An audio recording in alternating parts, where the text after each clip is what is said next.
Almost 25 years after the fall of the Iron Curtain and the collapse of the Soviet Union, religion is making a comeback in Eastern Europe. That's according to a new survey by the Pew Research Center. Religion is re-emerging as part of the national identity in countries like Georgia, where communist regimes promoted atheism and repressed religious liberty.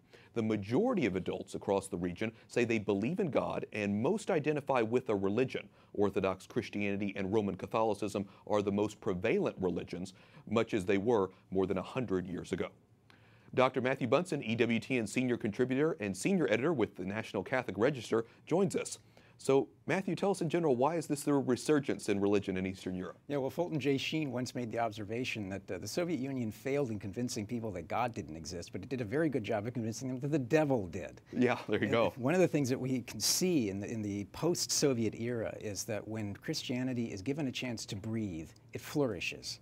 Part of it, of course, is that you cannot expunge Christianity. The Catechism teaches us that we're made for God, that God wants us and is looking for us. So that's one. Especially under persecution, people tend to go into themselves and realize their own faith, their own religion. Exactly. So the faith itself endured. Joseph Stalin opened the churches in 1941 in the dire threat of the Nazi invasion of Russia. The churches were filled. He then closed them again, but faith endures. The other aspect, though, that we have to look at here is the rise and connection of religion and nationalism. In Orthodox majority countries, 70% connect religion, their Orthodox faith, with their national identity. The same in Catholic cultures. So what we're seeing, in a way, you just hit on it, 100 years of post-Soviet Union, we're now back to where we were before the 1917 Russian Revolution. Now, we should clarify here, not every country in Eastern Europe has seen a rise in religious affiliation. Yep. According to the survey, the Czech Republic, only 21% identify as Catholic, 72% is either atheist, agnostic, or just religiously unaffiliated. Why is the Czech Republic falling behind? Yeah, well, the Czech Republic historically, especially in the 20th century, was one of the most unaffiliated countries in the world. That has to do with the historical and cultural reasons, but then you had the Soviet oppression, the communist regime that battered Christianity and religious belief in general.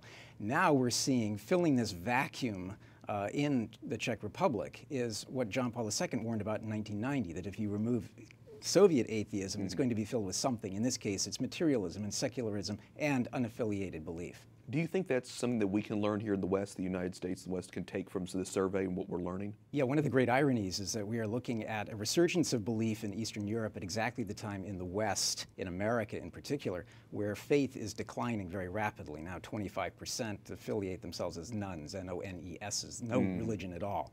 So the warning for us is that we have to help evangelize, we have to defend religious liberty, and we have to be aware historically that, as implausible as it may seem, what happened in the Soviet Union, what happened in Eastern Europe could happen here, and it can start with the dictatorship of relativism. Something we should all be praying on. Matthew Bunson, EWTN Senior Contributor, thanks so much for talking with us. Good to be with you.